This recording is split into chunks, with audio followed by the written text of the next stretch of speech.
It would have been a year or two after that, I think. I'm coming back when you're leaving. Probably still going back to Brindley. I know, I am. Our friends were still in Brindley. TikTok, TikTok, TikTok. Yeah, that's me. It's like I went to Evergreen now. Great. Yeah. She inspired me to dress kind of like a summer outfit. I see. Hey, itch. Hi. Well, it is a high of 34 degrees today, so. Yeah. It would, I like, I Very, very went good. outside and felt like I didn't need a coat. It's like. Really? it's- Cold out right now. I don't know. Hey, how are you? I needed 2 goats. I It's cold. think there's gonna be a packed house at Elbow Room tonight. Oh, yeah, the thing starts A tonight. nice young man. Oh, the, Oh, Jazz. Yeah. Is somebody gonna mention that? Is someone reporting about the A couple of starting of the jazz individual fest tonight? resolutions, at I Elbow? didn't see any for the, I don't know. What's, yeah. One is Jim's, the other. Oh, well, Jake. Does anyone cover arts? Or? Well, I cover art, it's Tourism. actually tourism, but, you Tourism. know, yeah, Do you want Tourism, to yeah. give a quick comment on? yes, Amy's the tourism. It's okay to talk about the Mia. I Yeah. mean, between us. I always get them too confused. There's Mia Mullen. Mia Botasio, Botasio. everybody says her name wrong. There's more Oh, Mias yeah, in this I don't town like than any other town. I know, everybody thinks that, And they. But I thought that Mia Botasio. She, right? Yeah, their names are spelled differently. she's the one with the little black dog. Mia Mullen I mean, that's Mia The Mole. Mia, Right, and- I, and Mia, and E. EA versus Yeah. This one's I Irish understand she's like the world Photographer. photographer. photographer. Oh, really? Don't get in the car with Yes. Mia with the Are we little being dog. recorded here? Erica. Is the Zoom on? Did you have that? file? Yeah, she's being recorded. I did, but I had to take it off because it would give me a headache. Oh. I was like, wait a minute. You're not going crazy, I had it on. I would have noticed that. They do give you a headache, right? Sometimes, not all of them, some Fair are enough. comfortable, this one just, sometimes it'll give me a headache. To have it on, Is it worth the pain? yes. Just like. I stopped wearing those years ago. We'll have to get you another one. Yeah, you got something right there. I'll be like, Want me to get it? no, you're right. Hey, you let me know. Hey, how are you? Eric, you're going to Windsor Wedding, huh? Yeah. Wherever you need me to go, I'll probably go. Come on, how many guys know? We knew it was coming. I give you credit, hey, that's great. Kudos. What? Oh, wow, actually, Well, I'm just asking out Oh, okay, if you don't, okay. Unless you want to. No, it's all you. I'll just follow up. With a few things. But I got, and I've do that as well, I did want to get his place together, you know me, but. Send him a form thing, because that was what. I see you on Thursday. And ChatGPT. Thanks for driving back, I appreciate it. Right, But I then, sometimes but I also, say- different offices, DC, and. I don't know where.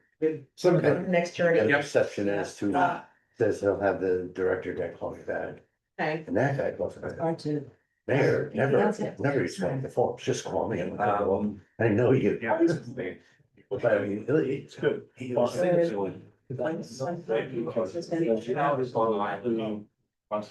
Yeah, so. In Florida. How are you? Of course. For someone. He says we could lose that. Greg's parents. Yeah, Greg's mom was- one thing I said, I was using your phraseology. I remember it so. Was it- I think I'm right. Hello. He goes, can't find it, he goes, but he goes, hey, technically they're all impressions. You see, They also the rest. He says, can you get me more concerned about, like, I don't have Down like, like, well, yes, it's us, but that's. I think like. Apparently, knowing what it. Yeah. I don't know if you saw the whole thing. Yeah, I did. Yeah, it was pretty funny. Yeah, yeah. And I, on there, it's probably Steve, we're going to give her. I think I went down, so my. The day of the 26th, the ice storm, things, everything, I stuck getting out and started the party. Got out for 20 minutes, literally pushing our vehicle back. When I was right here. You know, that's- You can see that. The turmoil, where another For that. Right. A very active living situation for people.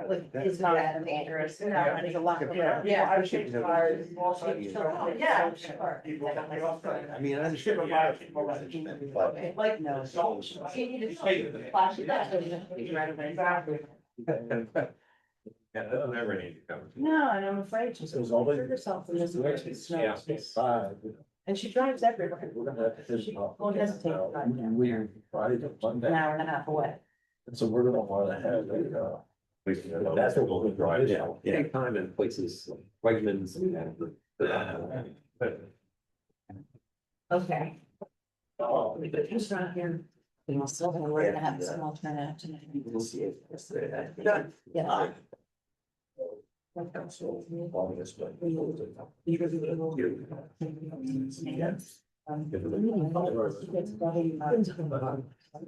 It's so much, well, affordable housing more this year, but we still work on it. You know, it's been a work in progress. 50 or 60 things on that list we put together. Yes, this is true. And I Next time we're going to make copies, and roll them out to everybody. He's not. Where's my phone?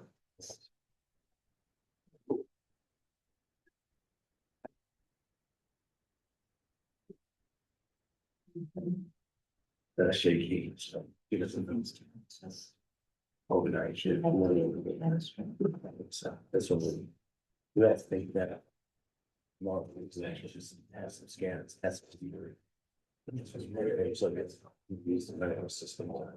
Right, what's wrong? Settle down, so on. Limited, right. Yeah, but. Cancer. And that shows big cancer, they let us out that was not. You know, I was. Oh, good. And they're gonna be MRIs.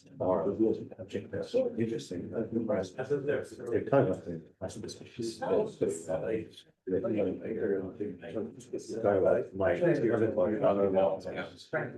Because I know that the nature of investment. Even, yeah, it's just, it's just. Just. You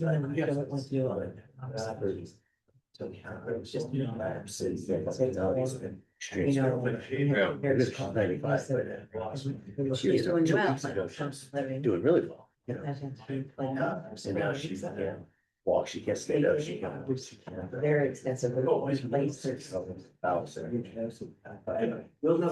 asleep like every hour. Falling asleep is like. Yeah, and, she can't make you. So she slides apparently to her left, Good. and they have to prop her. Definitely. I mean, I think it's only 10 days. So, well, I mean, it's better than none. I don't know. how They're many trying to have for what's to wrong. do. Stroke, she can't. Yeah. But they're doing the MRIs tomorrow, but here's the engine, I think. That's good. Where it does. You know, I was talking For a about. week, we've been talking about, and everybody's agreed, the nursing, the people there. Everybody's agreed, she plays, it's real good, she lost that. That they said to us, if you want to do it in the right. Having them to show her. I just, that's. I mean, it makes sense, right? You know, Medicaid So. doesn't pay for it. This Medical bills. requires it won't balance forever. So before she goes. Right, yeah. Once she's in hospital, there are people who could have graduated, you know, they somehow get out of. You can see. More than that, but you know, but I didn't realize she was saying that. It's a really good thing for their family, because you was going. There's a lot of money spent on $95. It's frightening when you look at the report. It says a little But bit. anyway, it's just interesting, so here's my wife. Open that space of our living. Yeah. Never do this. I mean, I didn't used to, it's almost retired. Here, like, we're in hospital. So Bruce Smith. I get a jacket. Well, we don't get those conditions. Oh, well, collective order. Hospice is real. Yeah. Yeah, yeah. Kansas County. 29. I was wishing you There's some good letters. Need to go, no, I'm saying I don't need to go, I don't know, I don't know. but. Yeah, you know, there's, I mean, something. So I think it's usually, people all need to go, but like. And then if you got. For the younger guys Yeah. to go. That's somewhere. Okay. Yeah. Yeah. someplace we don't need. If you don't have it. Yeah, you was remotely, just for. Don't worry about it. Yeah, I know, plan ahead. It's like. Yeah. Just the This is the presentation. But what association? Or the next. Or contract for the. Call this meeting to order, please stand for the pledge of allegiance. I pledge allegiance to the flag of the United States of America, and to the republic for which it stands, one nation, under God, indivisible, with liberty and justice for all. I wish to announce the 48-hour notice as required under the Open Public Meetings Act was emailed to the Asbury Park Press, the Co-Star, and the New Co-Star on December the 18th of 2025, that a copy has been placed on the bulletin board in the borough office and that a copy has been filed with the municipal clerk.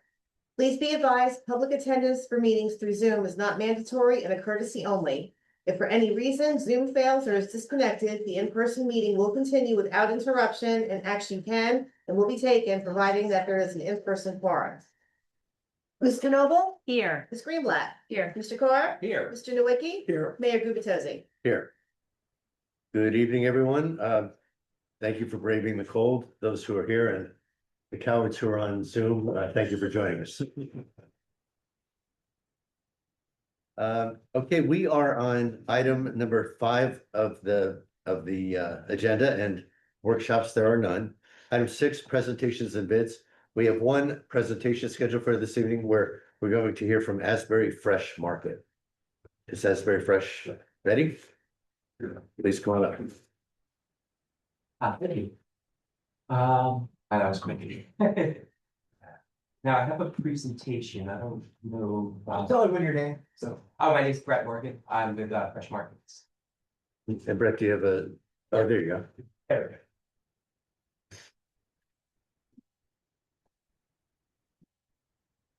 But,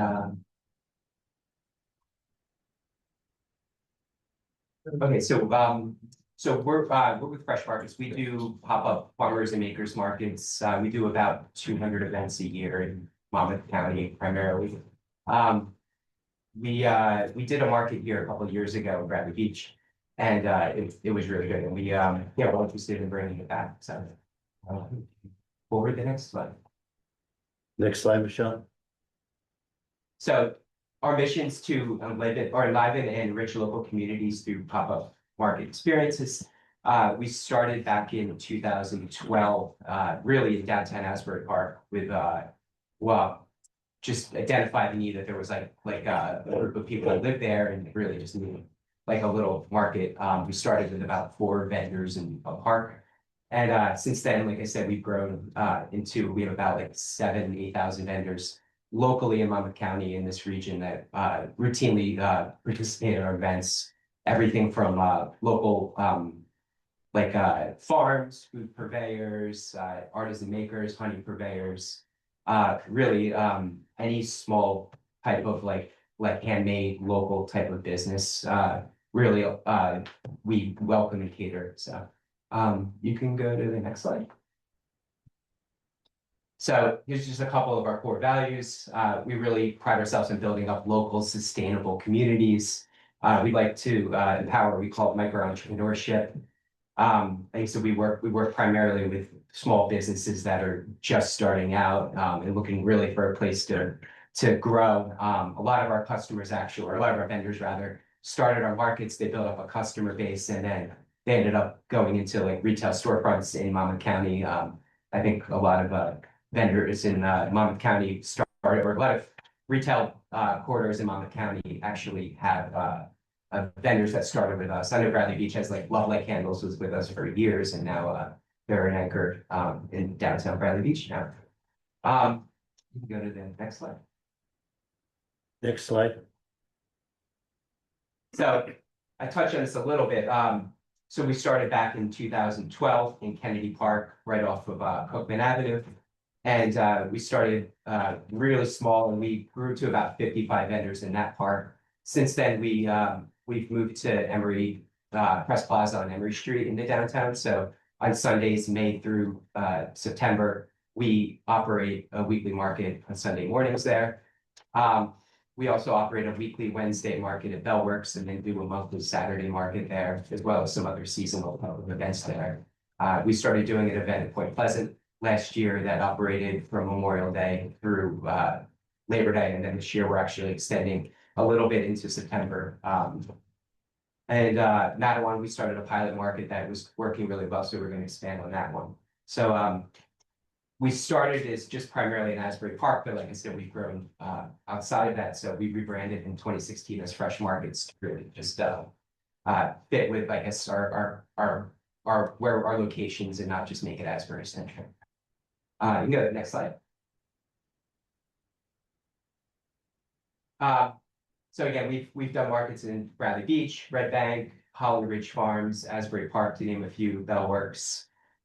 We also have some other types of events that are non-food and farmers market related, like our vintage market and a lot of, like, again, very local businesses, locally focused type of events. We also do a bunch of seasonal events like that. Right now, we're doing some Valentine's Day pop-up markets, and we do an Oktoberfest event in Red Bank with River Center and Triumph and Two River Theater. So yeah, so we do a lot of things in the areas. You can go next slide. And this is just some of our community. This deck's a little old. Like I said, I think we have about 8,000 vendors in our system now. Our social medias, those are just some of our followers. The numbers are actually a little higher now as well. So a lot of what we do is really, we're able to bring a lot of people into the downtowns, and that's why a lot of the municipalities that we work with actually like they see their downtowns benefiting from the traffic that comes into town. So they come to the market and they go out to eat, they go shop in town. So yeah, go to the next slide. And so again, this is just a little more about the types of events we do. We do anything from around like 30 vendors in a market, all the way up to, I know our Bellworks holiday markets can do almost 100 vendors.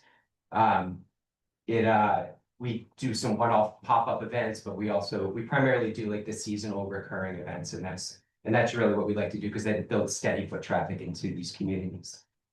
You go to the next slide. So this is just contact information.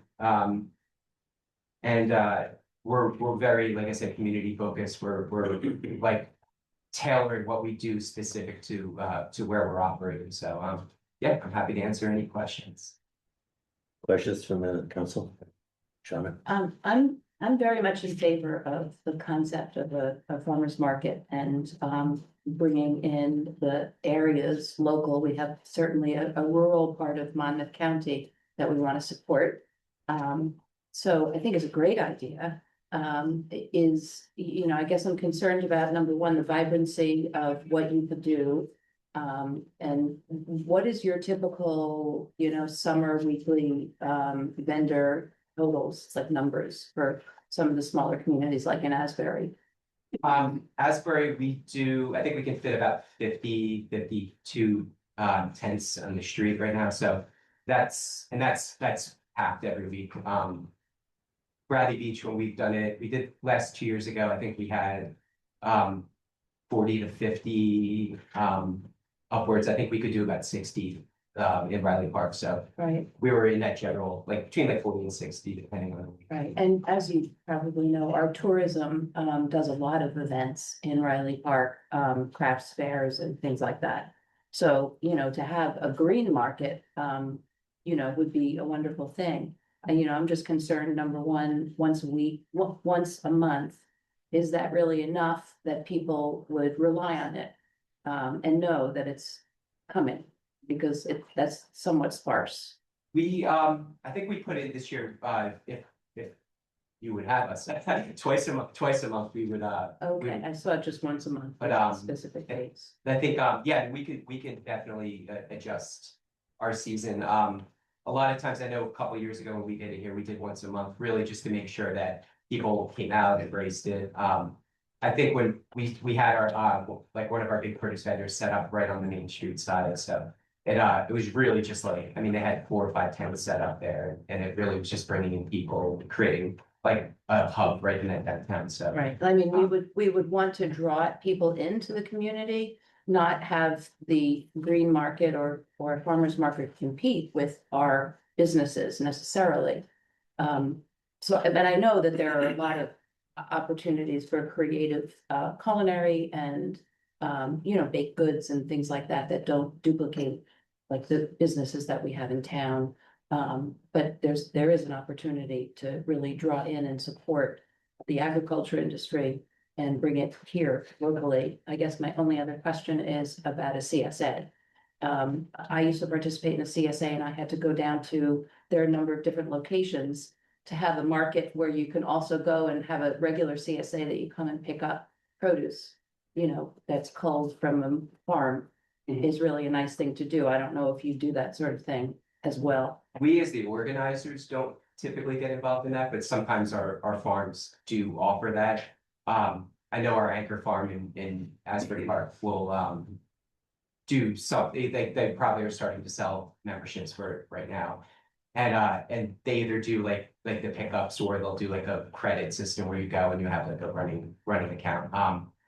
So really, we're open to that, but a lot of that is really dependent on the farms and who's like what their, I mean, it's essentially their business. So, but I love it. So you're not bringing anything in from that's not locally grown? It's all our farms are Jersey, either they're growing it themselves or they're supplementing it with like other Jersey, like if there's like a blueberry, like blueberries in season and a blueberry farmer is out harvesting and might not come to a market, there'll be a farm that'll basically like work out with them and bring it. There's like the big co-op is in Hightstown that they'll purchase from and then come to the market, so. I'm gonna give a few other folks. So do you solicit the local businesses to see if they would like to participate? We have, in fact, when we were here in Bradley Beach 2 years ago, we actually let them participate. We didn't charge any vendor fees or anything. We have the Bradley BBBC, as a matter of fact, our president of that is here. And so they're really looking to see how they can encourage the local businesses to be more engaged. So I'd like to see a partnership with that, maybe going through the BBBCA. Gary Engelstad is our president, so that would be an opportunity to help solicit those local establishments to participate. So that would be a good, thing to get that partnership to happen. And then, yeah, in the past, we partnered, I know when Paula was running it, we partnered with the BBBC and And she just stepped down as of yesterday, so. I actually, yeah, I was like, I don't know if she was, her term was up or yeah, but Wonderful. yeah, we definitely worked with you guys and look forward to continuing. Excellent, thank you. Other questions? I know you're looking at a Saturday, Mhm. correct? And I know you said there's about 50 vendors. Where do the vendors park? So we try and push, I think actually, Danny, where did we? Danny Crow, My parking team. you want me to come up to the mic? Sure, please. Everybody. So what we did when we were here 2 years ago is that we had 2 places where the vendors could drop off. And then we used in all of our messaging with our load-in information to have the vendors park off of Main Street away from the site as best as we could. Okay. And are you getting your vegetables from New Jersey? Is it Jersey Fresh? Is it Monmouth Fresh? A lot of the farms are growing directly in New Jersey. Okay, because I know a few years back you used I think Hunts Point Market out of the Bronx in New York. That was that white truck. And do you still use them or are you I don't going? think it's full. We do you know that's full then? I don't think we've worked with Hunts Point. Okay, That might not have been us. okay. And then as far as the other vendors, is it always food based or is it like, and is it all Jersey people? Is it? It's all Jersey. It's food, art, we say food purveyors and then artisan bakers. We really try and make it like, if there's like a balance, we'll try and do more food than like maker type of stuff. especially if you're doing a one-off event, then it's a little more, you can be a little, like a Valentine's Day pop-up, like people are there to shop for jewelry and stuff. Right. But when people are trying to build like customer base for like a farmer's market, they might go and buy something one time, but then it's not gonna draw them back. So we're finding like the breads, the cheese, the produce, like those are the things that encourage, like re-engagement, people coming back week after week, so. Okay, that's it. Mitch? Yeah, my concern was, of course, the first and foremost for the local businesses. So I'm happy to hear about your engagement with the local businesses first. Especially, we have an incredible bakery right across the street from there. So to be able, to see how they can be incorporated into, and given the opportunity to be incorporated into the program would be beneficial. And I think Pete just started, she was baking for one of our big bread vendors that does a lot of markets, and she grew out of that and started her own business in Bradley Beach. There you go. Many success stories. Thank you. Thank you also just for this initiative. I know it's still relatively young, a decade or so, but I also am a big fan of fresh markets. I'm not gonna sit here and echo what others have said, but clearly our focus is on our Main Street businesses. We definitely would want to make sure you weren't competing. We appreciate you taking the time just to share this overview with us tonight. And I think as the next step, we will follow up with you just to determine if there are ways that we could partner with the BBBCA, with our tourism group. I'd like to make, if we could move forward, I'd like to make it, in a way that you share the same objectives and goals for Bradley Beach as we do, above and beyond your own business enterprise, just in making sure that we're benefiting Bradley Beach, benefiting our other businesses as well as our residents. Oh. So we will follow up. Okay, thank you so much. Thank you very much. Appreciate it. All right, thank you for that presentation. Item 7 on the agenda is the approval of the minutes. And I will make a motion that we approve January 2026 council business meeting minutes. Second. Ms. DeNoble? Yes. Ms. Greenblatt? Yes. Mr. Carr? Yes. Mr. Noahy? Yes. Mayor Gurbachev? Yes. Item 8 on the agenda, public comments or questions pertaining specifically to tonight's agenda. There will be a chance to ask other questions at the end of the agenda. But for now, any show of hands, anyone with questions? Yes, sir, I see. It's Gloria again. Gloria.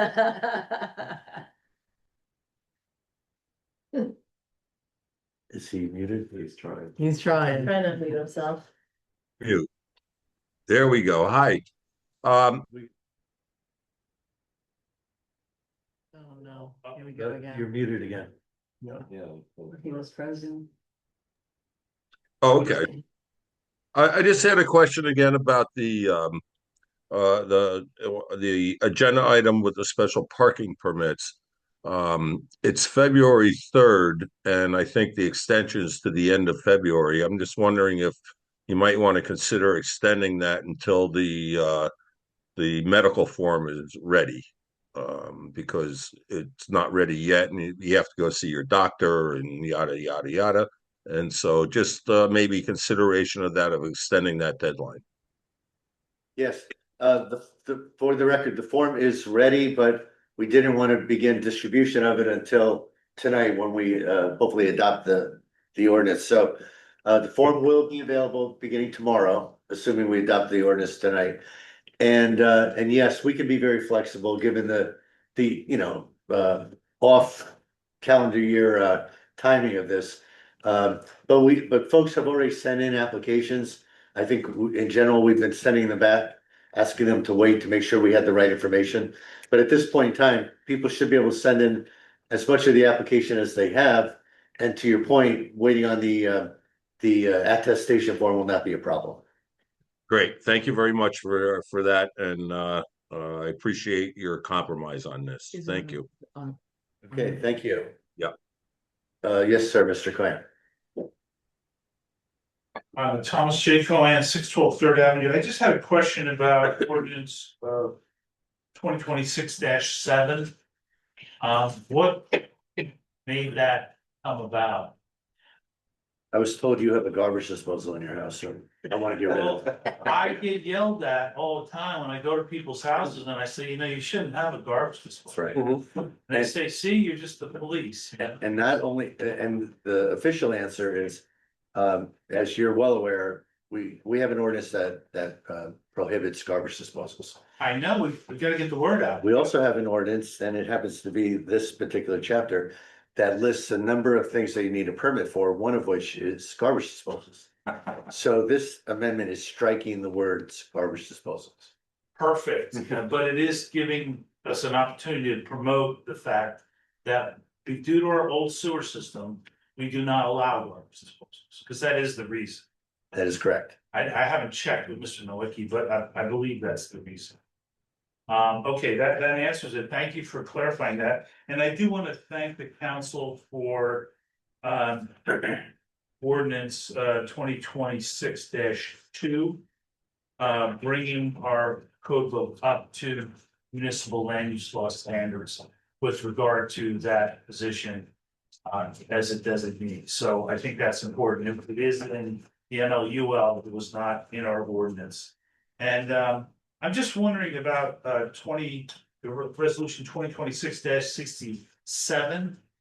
Like, if this is a $6,500 payment, why wasn't this made like 2 years ago, 3 years ago?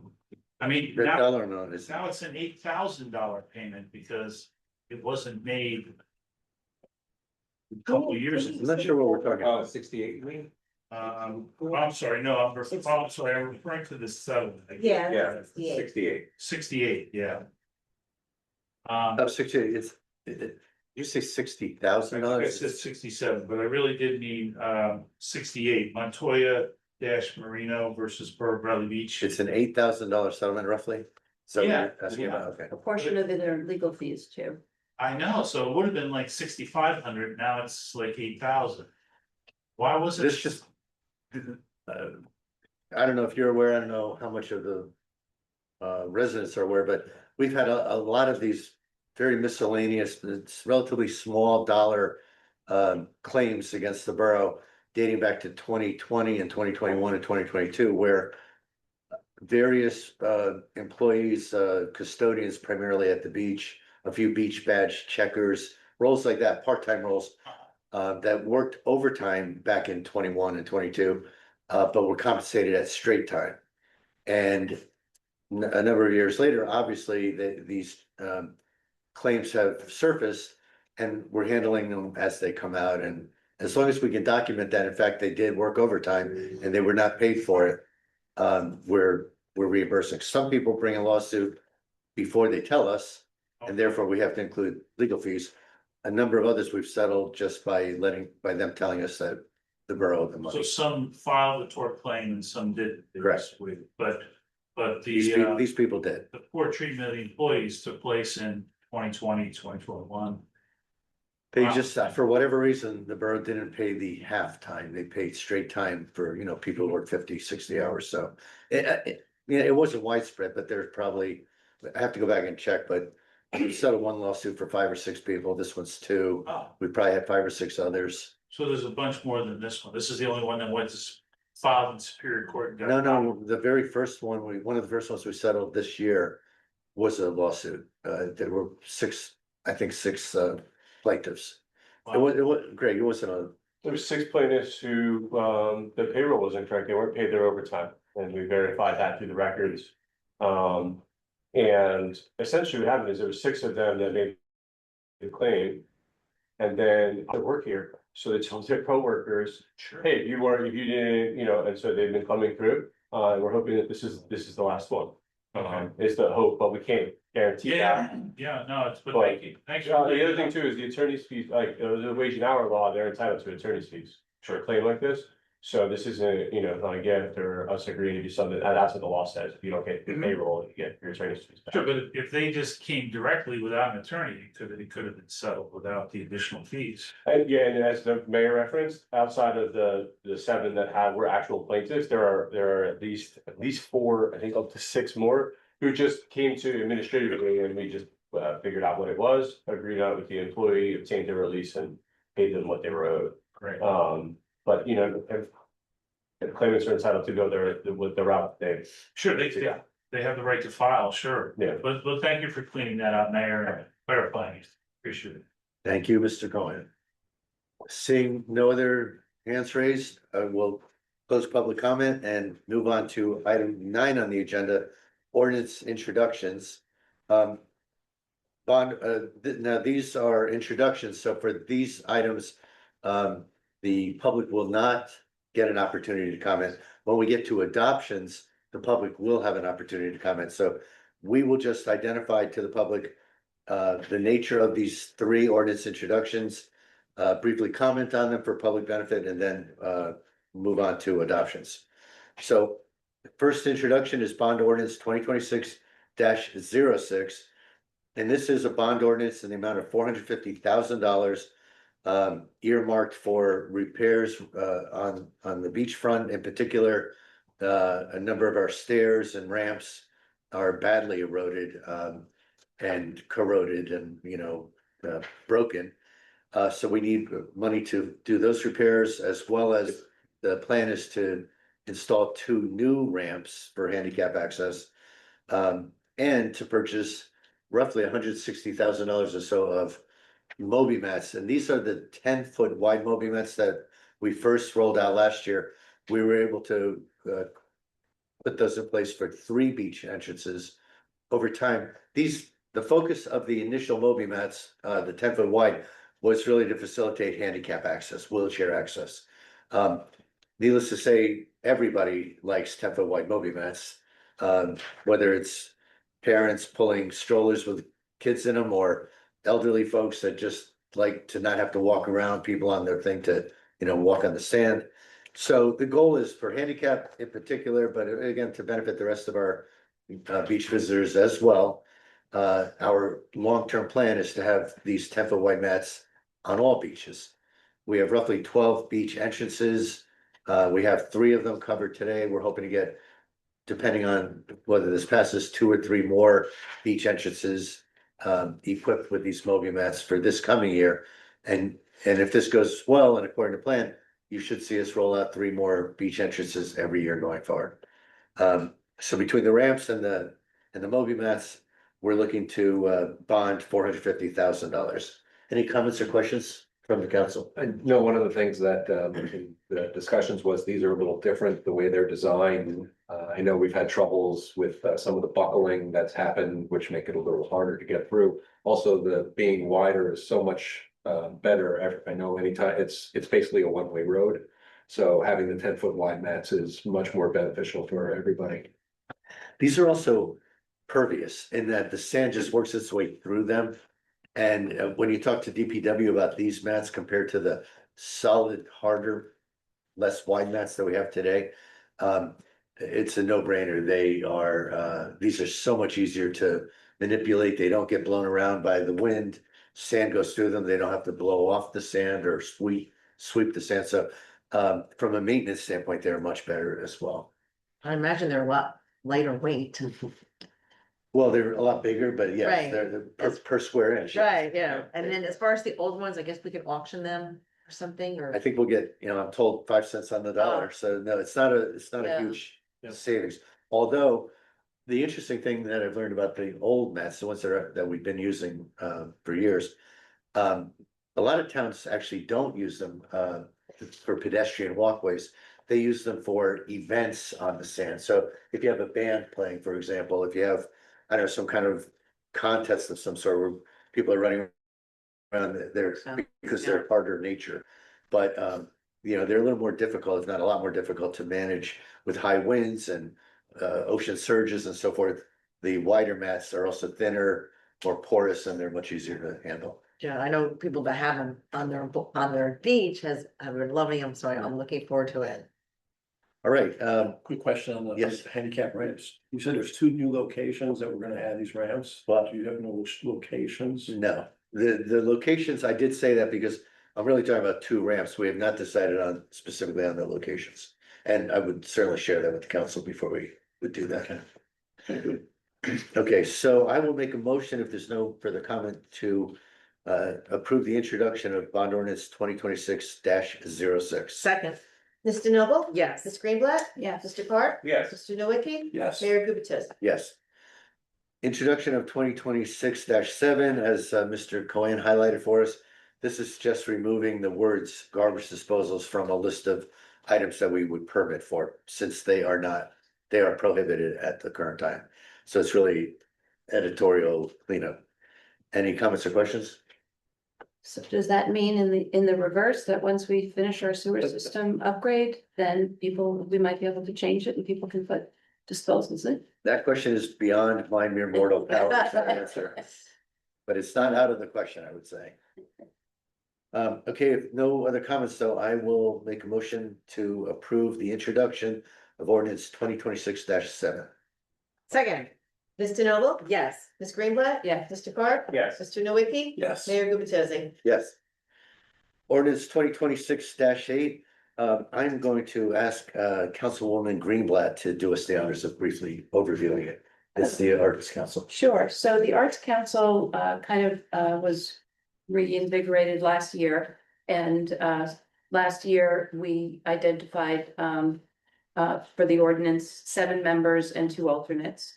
And the Arts Council at this point would like to have a larger group of people, a larger group of volunteers who are invested in the council as membership. Since there is kind of a wide array of arts opportunities for the council. So they're looking to go from what was 7 members plus 2 alternates to 13 full members. They don't want to distinguish between alternates and full members. They want everyone to be equal and invested. So that's really what the change is. And then there will be some enhancement to the mission statement, which is going to be forthcoming. You any questions or comments about this introduction? Okay, seeing no other questions, I'll make a motion that we approve for introduction 2026-8. Second. Mr. Noble? Yes. Ms. Greenblatt? Yes. Mr. Carr? Yes. Mr. Nowicki? Yes. Mayor Gubatose? Yes. Okay, the next set of ordinances are for adoption, and I will open each of these separately to the public for comment. Let's begin with ordinance 2026-2. I'll make a motion to open that for public comment. Second, Mr. Noble? yes. Ms. Greenblatt? Yes. Mr. Carr? Yes. Mr. Nowicki? Yes. Mayor Gubatose? Yes. Okay, public comment on 2026-2. Which is basically the mayor being allowed to name a designee to represent at the land use board. Okay, seeing no hands raised, I will make a motion to close public comment and adopt ordinance 2026-2. Second. Mr. Noble? Yes. Ms. Greenblatt? Yes. Mr. Carr? Yes. Mr. Nowicki? Yes. Mayor Gubatose? Yes. Ordinance 2026-3 focuses on the changes in the bylaws and our ordinance that the Environmental Commission has requested. Largely, this is recommendations made by the mayor, but I should say appointments made by the mayor based upon recommendations by the Environmental Commission and so forth. Again, a lot of this is administrative, and the commission has made these requests that are legal. So I will make a motion that we open it to the public. Second, Mr. Noble? yes. Ms. Greenblatt? Yes. Mr. Carr? Yes. Mr. Nowicki? Yes. Mayor Gubatose? Yes. Public comments or questions? Okay, seeing no comments or questions or hands raised, I will make a motion to close public comment and adopt 2026-3. Second, Mr. Noble? yes. Ms. Greenblatt? Yes. Mr. Carr? Yes. Mr. Nowicki? Yes. Mayor Gubatose? Yes. Item ordinance 2026-4 is basically third-party payroll disbursement. This is an administrative nuance that we had not provided for previously, and our QPA made us aware that this is in fact a legal requirement by the state. I will open it up for public comments or questions. Second, Mr. Noble? yeah, yes. Thank you. You're welcome. Ms. Greenblatt? Yes. Mr. Carr? Yes. Mr. Nowicki? Yes. Mayor Gubatose? Yes. You bought it more time, Jane, so people have time to think of questions. Mr. Cohen.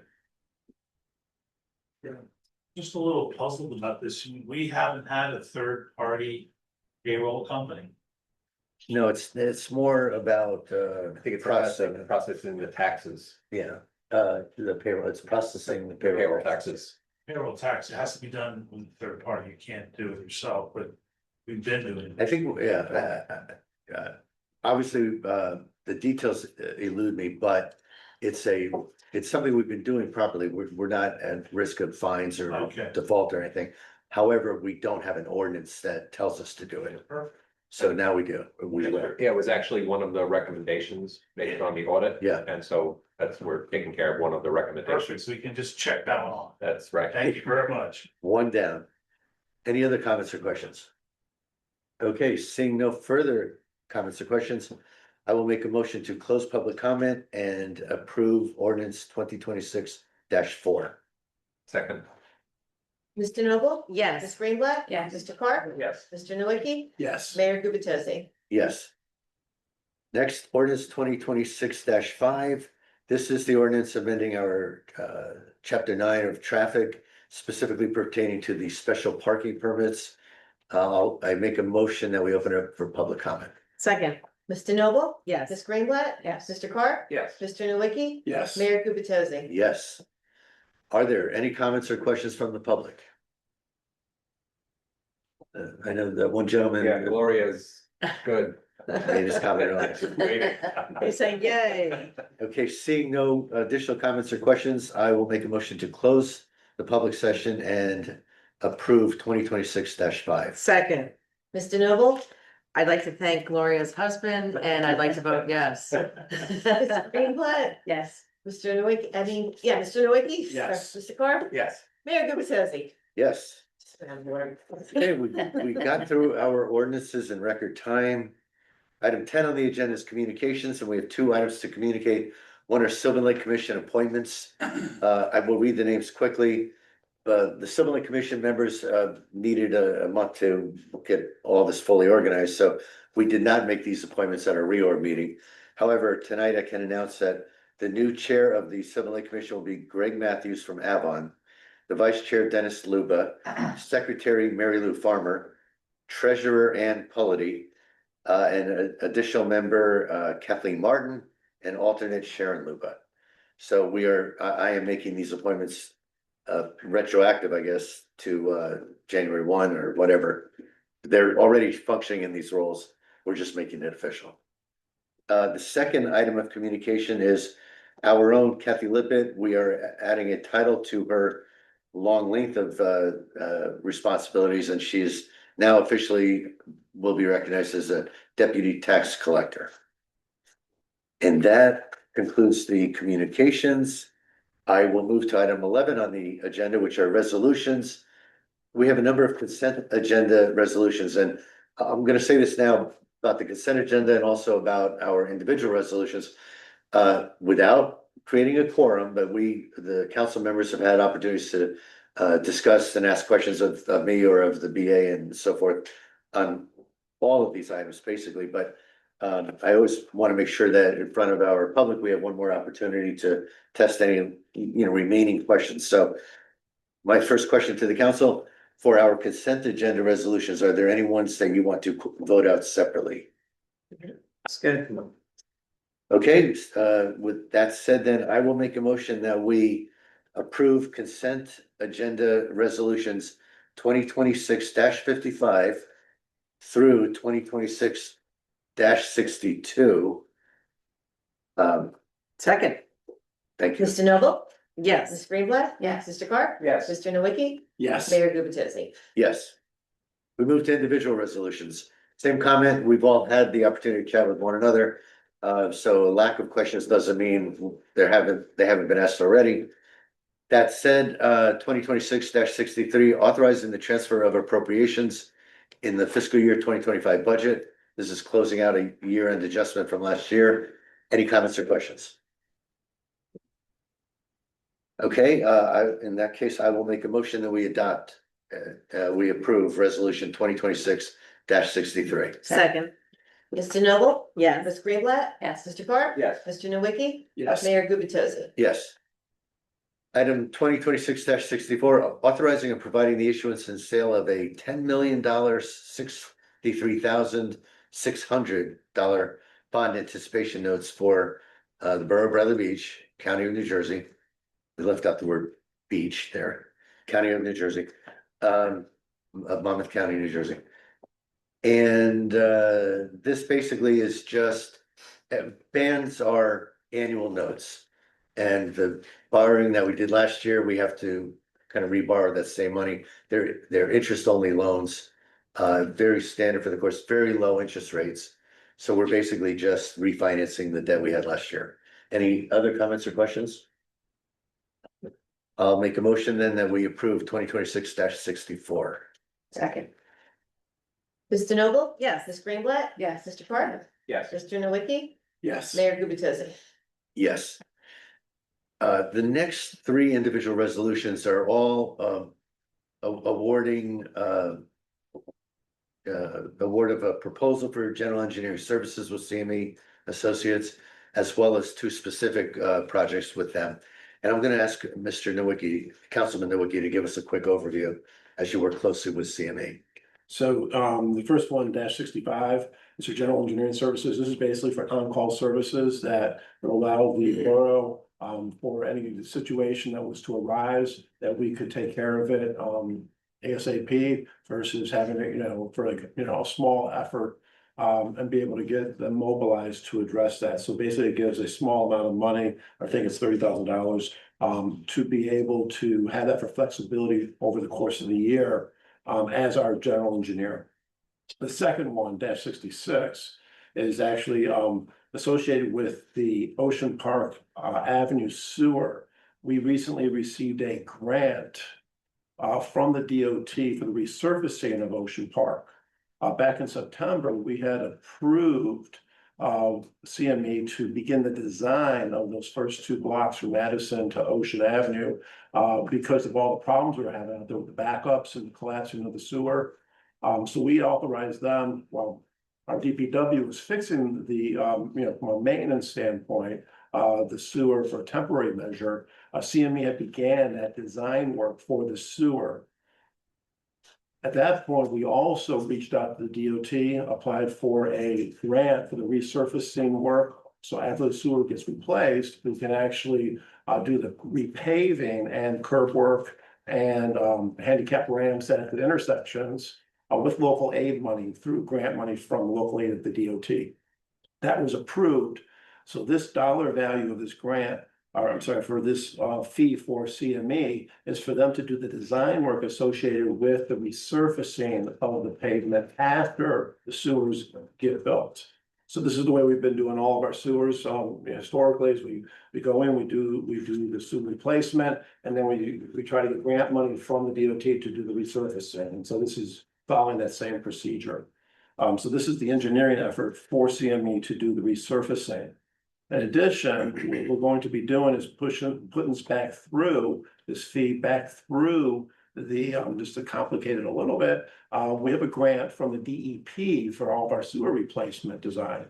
And so we're ultimately going to reapply this back into that grant to be able to get the design money back from the DEP. So theoretically, this will be at no cost to the borough to do the actual design work for the resurfacing. So that's that one. And then the last one, the -67, this is for the MS4. MS4, this is a stormwater, basically part of our stormwater permitting that's mandated by the state DEP. We have to comply with state regulations and do certain mapping and calculations and provide information to the of our overall drainage system to the to the DEP. So this is a step in that. It's mandated. We have to do this effort, and it's roughly $20,000 effort for the CME to do this work to meet the requirement of the state for us to file that MS4 permit. And those are the three. Perfect, thank you. Any questions for Councilman Nowicki? I just had a question, maybe, I'm not sure if now is the time to ask it, but when we, I know we're going to go forward with the second portion of Fifth Avenue sewer replacement. And then we're also potentially simultaneously doing Ocean Park. Yeah, so the sewer work, the design has been performed, the plans are submitted for both from Madison Avenue to Ocean on Fifth Avenue. As you recall, we did the first part around the school, that happened, and we'll sort of resurface that in the spring. We're gonna start that completion of that sewer work here in the spring. And theoretically, if DEP gets all their approvals in place, we will do that rapidly and be able to try to complete it by Memorial Day. Again, depending on what happens with this weather, it could be snowing in May, so we'll see. But that's the goal. And then similarly, the replacement work that I just referenced on Ocean Park that CME has already done, those plans were also submitted to DEP. And we're waiting for them to process those. And so that work, that sewer replacement will happen here in the spring as well. And so that's all part of that overall program that Suburban's putting together. But because CME had started that work already as our general engineer, that work is being pushed back through the Water Infrastructure Bank and through Suburban's contract so that grant will pay for that work. And so that's the process that we're following. Any other questions? Yeah, no, I guess Did I confuse you further? No, I just want to reiterate thank you for that the MS4 is really, it's state mandated. It's not like we have a choice, so that's something we have to do. Yes. Okay, thank you, sir. With that said, I'm going to take each of these individual resolutions separately and make a motion to approve 2026-65, which is for general engineering services with CME. Second, Mr. Noble? yes. Ms. Greenblatt? Yes. Mr. Carp? Yes. Mr. Nowicki? Yes. Mayor Gubatose? Yes. I'll make a motion to approve 2026-66, award of professional engineering services with CME for sanitary sewer improvements to Ocean Park Avenue. Second. Mr. Noble? Yes. Ms. Greenblatt? Yes. Mr. Carp? Yes. Mr. Nowicki? Yes. Mayor Gubatose? Yes. 2026-67, I'll make a motion that we approve the award of professional engineering services with CME for MS4 permit watershed inventory report. Second, Mr. Noble? yes. Ms. Greenblatt? Yes. Mr. Carp? Yes. Mr. Nowicki? Yes. Mayor Gubatose? Yes. Item 2026-68, we briefly discussed this when Mr. Cohen asked his question, but this is in regard to settling approximately $8,000 of claims against the borough for overtime not paid. Any comments or questions by the council? Do we think this is the last one? I have no idea. Oh. You know, it's a good question though, because it's just to be a colossal waste of time to try to determine, you have to go to these individual payroll records for every month over a couple of years for every individual. And so we kind of wait, and if somebody tells us we owe them, then we go and we look for that one person. And we set up a little spreadsheet and we calculate, did they get paid the overtime or not? And we just can't do that for everybody who. So, If you don't have any other waiting in the wings that we are aware of. not that we're aware. Not at this moment. I think that's the key thing. We don't know of any Yeah. outstanding. And we have done that for categories and it's like the people, like, once we realized we had a problem in a particular category of employees, then we looked at those. But to do it for everyone for 5 years, there's but we're trying to balance. Good. Thank you. So if no other questions, I'll make a motion that we approve 2026-68, authorizing the settlement of pending litigation. Second, Mr. Noble? yes. Ms. Greenblatt? Yes. Mr. Carp? Yes. Mr. Nowicki? Yes. Mayor Gubatose? Yes. I do want to take 1 minute to go back. We've already approved item as part of our consent agenda, resolution 2026-61. That's the approval of the Bradley Beach Business Community Alliance to conduct their various community events in 2026. But our former mayor and our current president of the BBBC joined us tonight. And Gary, I just want to ask, did you want to make any comments or? No, thank you for supporting the the one I'm most excited about that we added this year is it's our first night event, which will be on December 31st. We're working with Amy on that, and it'll be a lot of fun. And the other one is the tour to Bradley. I'm talking to Chief, see if we can maybe do a figure 8 through town, make that a little bit longer. Do that again before the summer kicks in, but all of these events, as I tried to make the point last night, they're fun, but with some. So we do something, but it also has a collateral benefit to businesses on Main Street, et cetera. So thank you for your support. Well, thank you. And as Councilman Nowicki mentioned earlier, not only have you served many years as a councilman and mayor in Bradley. But thank you for taking on this new role. You're obviously, you got big shoes to fill with Paula stepping aside, but I don't think she could have picked a better replacement. So Well, thank there's a you. saying, be careful what you ask for, and you want to be careful what you don't ask for. So. All right, we will move on. We are at item 12 on the agenda, which are announcements. There are none. Item 13 on the agenda, which everyone anxiously awaits every meeting, the business administrator report. Thank you, Mr. Mayor. Mr. BA. I do have a little bit of a report today. As you may have noticed, we've gotten some snow recently. The Department of Public Works did a remarkable job throughout the entire town, working 36, 48 hours straight, rotating shifts. We did find some folks calling out sick afterwards because they really did run themselves down in service to the community. Also, the police department, kudos to them, they also did a really remarkable job through the snowstorm, which was not a typical snowstorm where you get 6 to 8 inches of snow and then you can move it aside. I mean, it was ice and it's been freezing temperatures ever since then. I think today's the first day we're above 32 degrees and we're going back down tonight. You know, it was a tremendous challenge, and the Department of Public Works stepped up in mass under Biagio, Cafone's leadership, and did a great job. And again, I think the police department also deserves a lot of credit for what they did.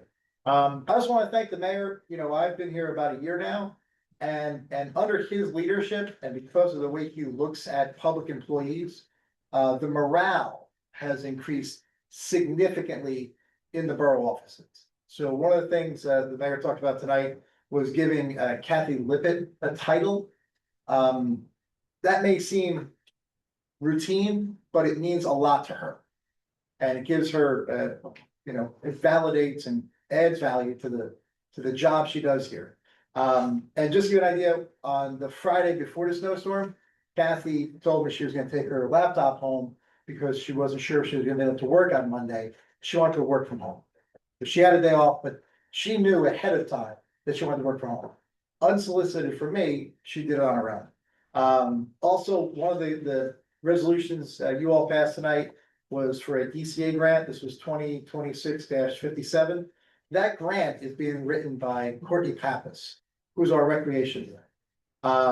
She has taken on that responsibility of going out and getting grants and securing that money so that we can better serve the public. And that's what happens when you have better morale among the employees. They want to serve the public. And you know, it permeates through all the employees, whether it's Tiffany at the front, Laura, who does payroll, which again, you guys just passed an ordinance today allowing that third party payroll. We use someone called Prime Point. Laura works with them.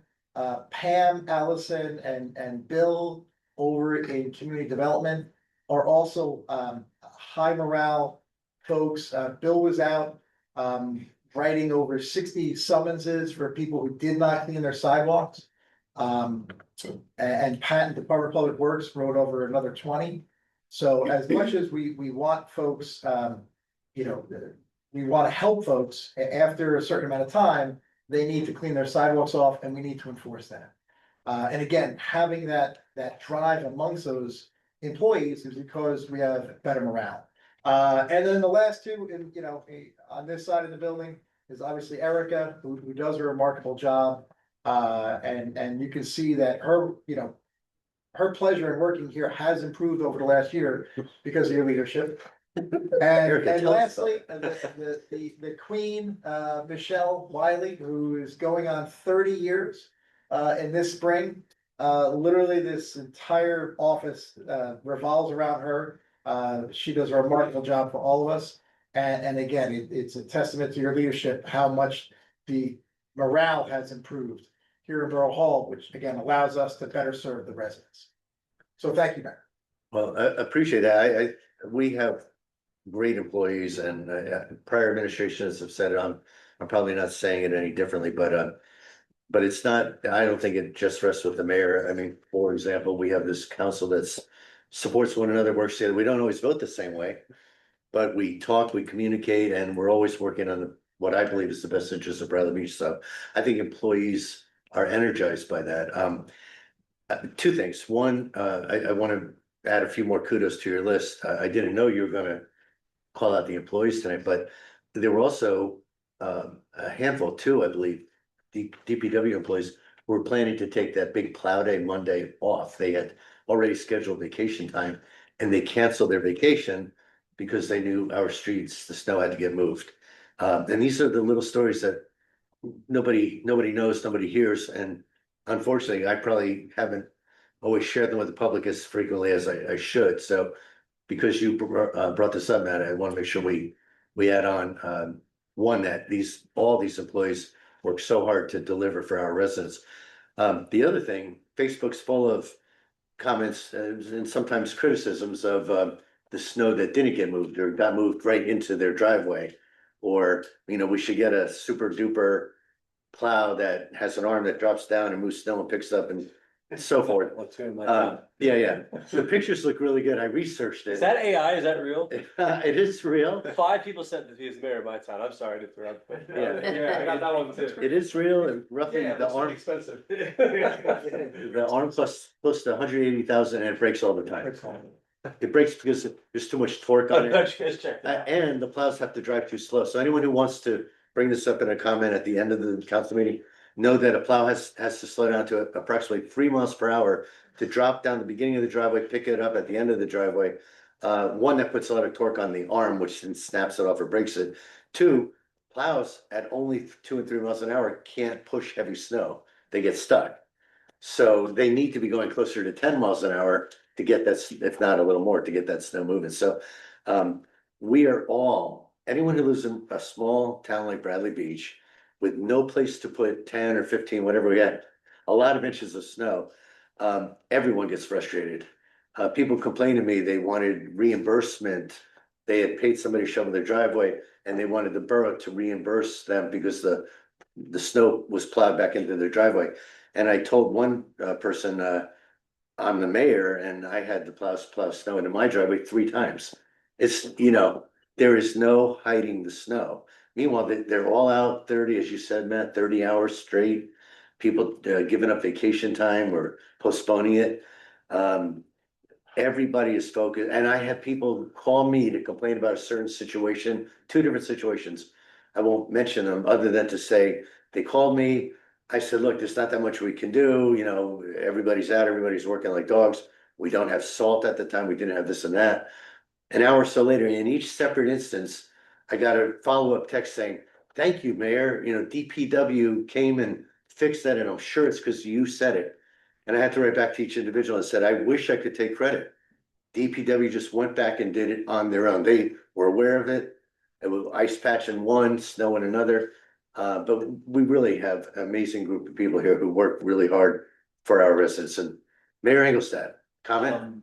On behalf of our business members, I know this is not, it's more apples and oranges, but I was recently in Asbury and they had closed Cookman Avenue to just do a massive cleanup on the sidewalks and the streets. I know it's a town road versus our state road here on Main Street, but it's the thing about Tom Arnaud last night bragging about all the things the county can do for you. I know it's a state road, but is there anything we can do to get those mounds between the sidewalks and the street on Main Street? I mean, I know, it's Yeah, I was gonna say- responsibility of business owners themselves, but yeah. some of those things are just. I mean, maybe that leads us to a related comment and question and Terry got here just in time. Sorry, I went in there real quick. No, but Captain Brennan, I was gonna comment about the police. We're complimenting all of our employees. We saved this compliment until you return. The police also were out ticketing. I've read on Facebook. There are individuals that have lived in town for many years. And their voice on Facebook is, this town never issues summonses. This town never does any monitoring. And our police, including our police chief, I think he's the only Monmouth County Police Chief who was out issuing tickets in the snow.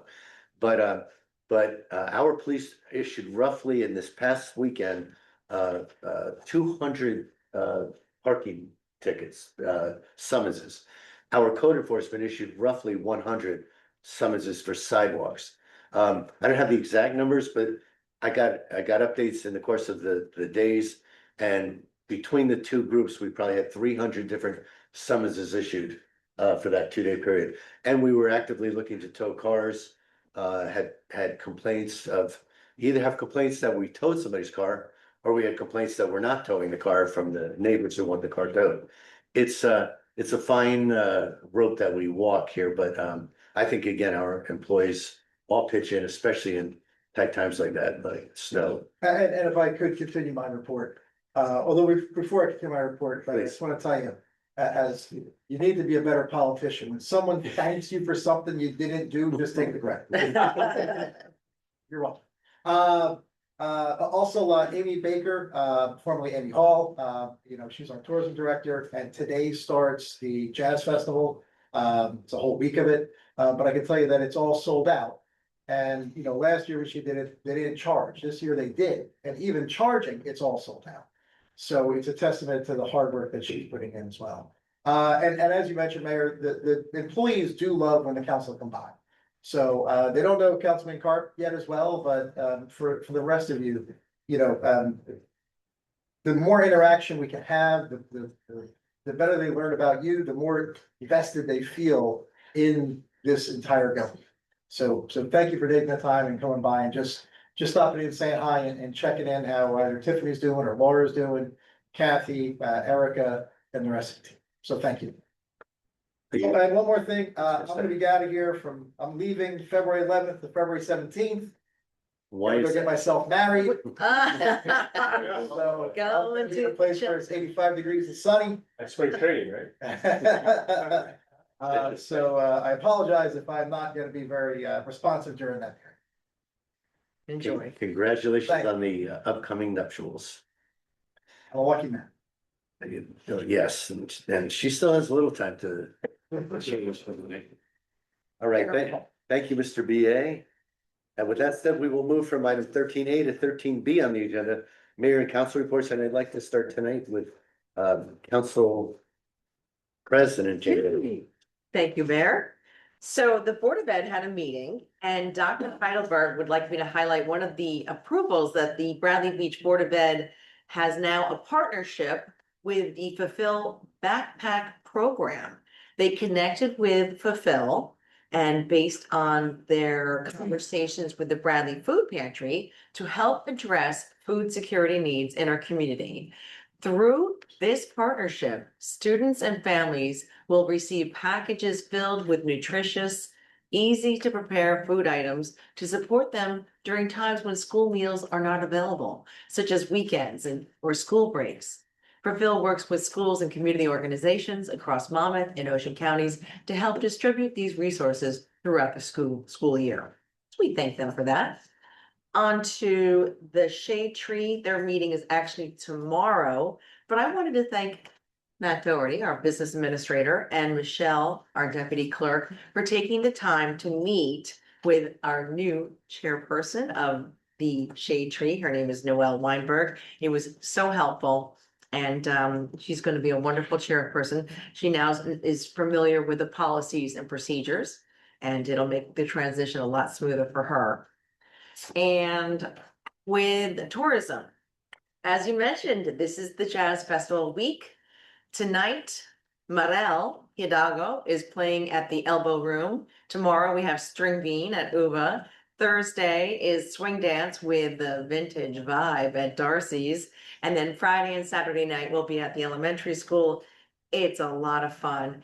And Amy Baker wanted me to thank the sponsors, who are Darcy's, Posh, Monmouth County Tourism, New Jersey American Water, Katora Realty, Seawall Architecture, BBBCA, Bingo Paul Civic Association, NJPAC Community Engagement, Elbow Room, Brown & Brown, Hatch 44, and The Coaster.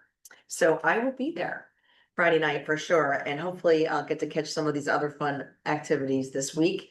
And just on a side note, I did meet with the Southern Monmouth elected women along with Councilwoman Greenblatt on last week, Thursday, January 29th. And we get together and we talk about different things in different towns. We share ideas and sometimes we commiserate a little bit too.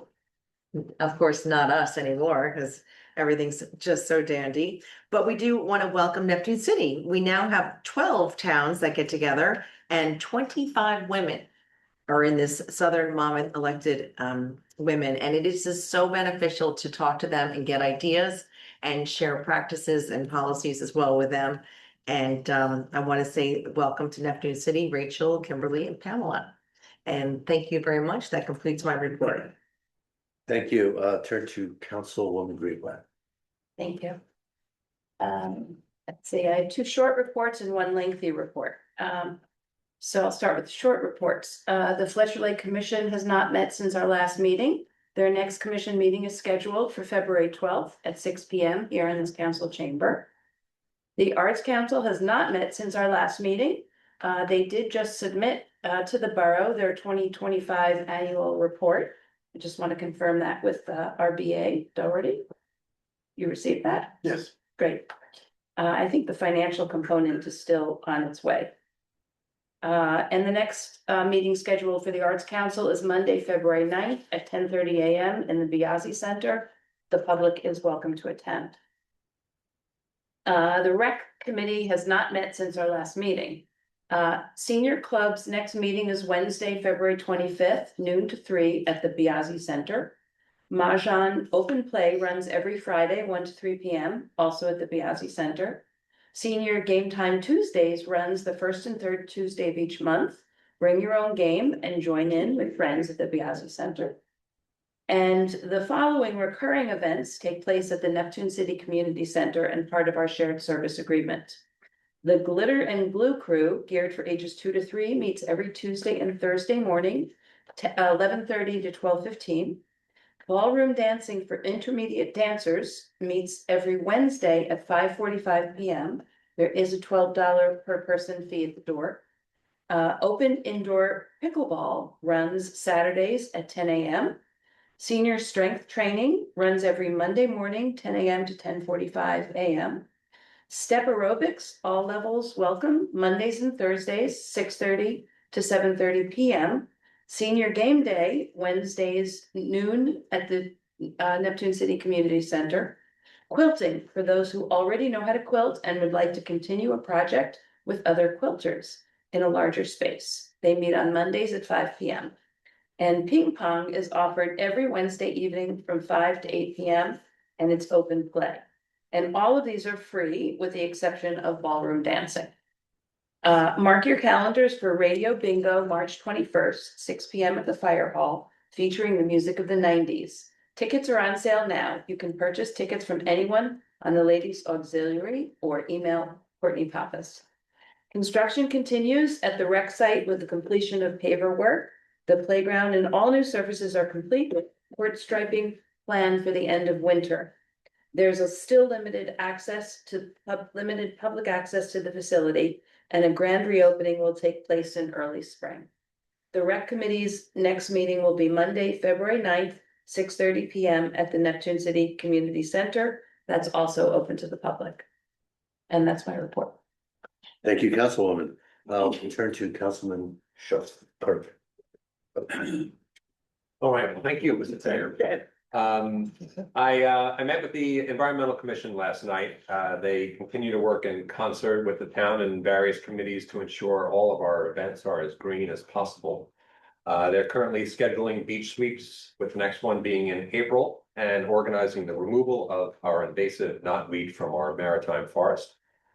They actually found another invasive weed found on the dunes, and plans have begun for remediation of those. They're also spearheading some efforts to reestablish the dune protection strips, as the dunes, we know, are critical for the protection of our boardwalk and, more importantly, our homes. For the first aid squad, their operational period ending today, the squad responded to 16 day calls and 11 night calls for a total of 27. 13 were for medical, 14 for fire calls. There were no out-of-town mutual aid requests, and the squad also requested no mutual aid. They also conducted a drill for the safety and education of the members for lifting and moving patients. They also participated and helped staff in the January Jam fundraiser to benefit the first aid and fire departments, which was an incredible success. Of course, along with our DEP, and I also saw pictures on Facebook of our mayor going up and down the street with his snow blower. They were also co-located with the fire department at the firehouse, and they staffed both ambulances and treated patients during the storm, transporting one to the Jersey Shore Medical Center. They total volunteer hours for that month was 384. Of course, they're still looking for volunteers for the first aid. They offer free training for qualified individuals, and anyone wishing to volunteer for the first aid can find applications on the borough's website.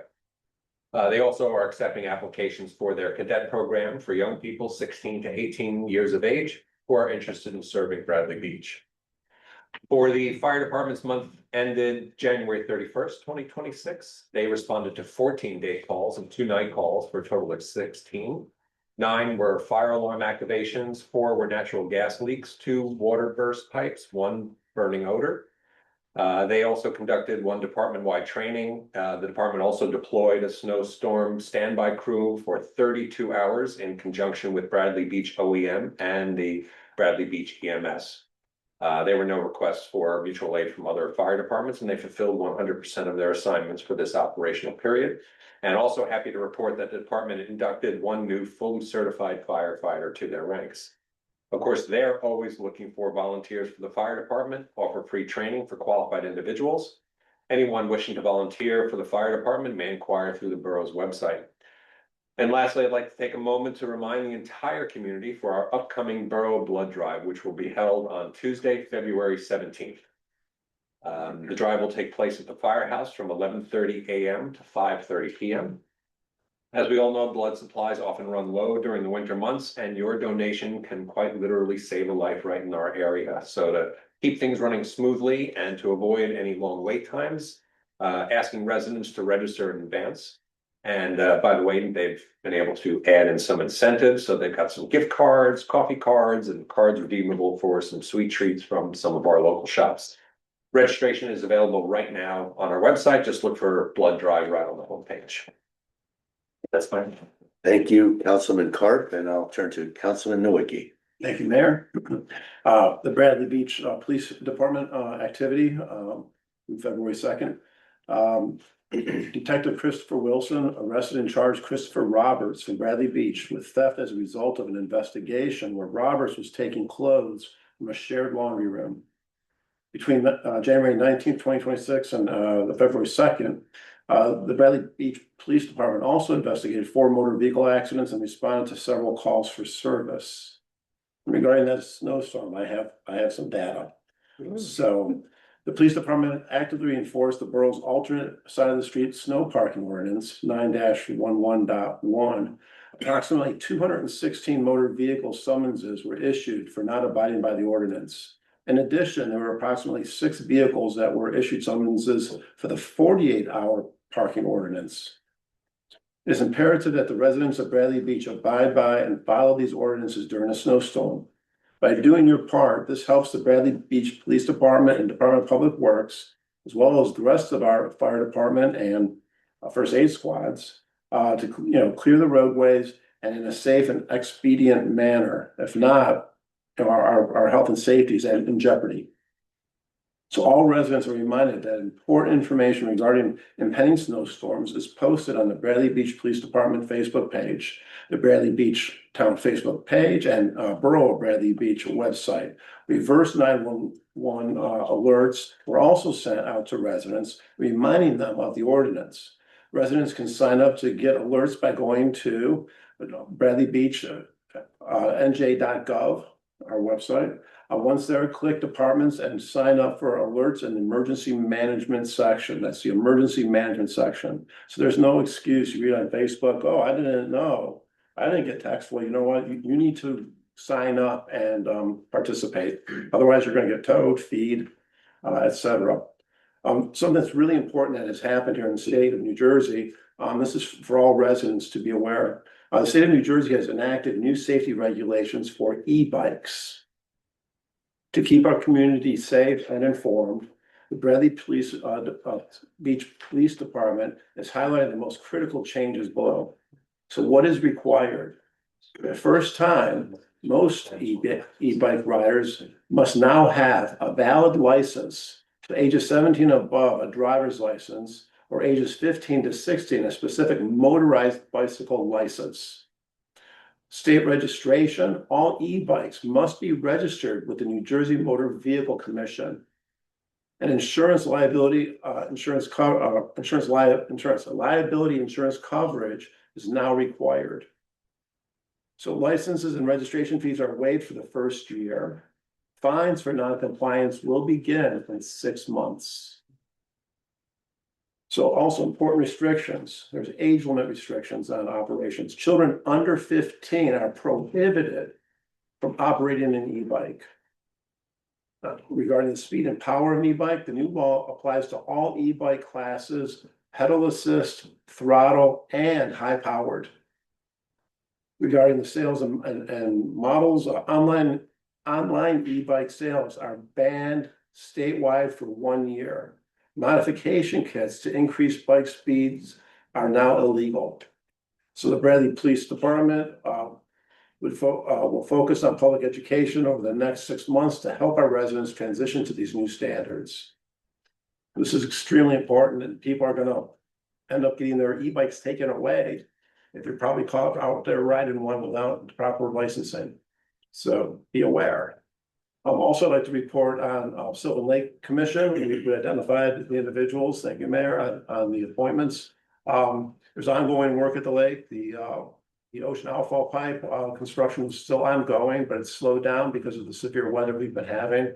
And so that we are actually looking to extend the construction season further into March. We were hopefully going to be done in February, but it looks like it's going to continue into the month of March.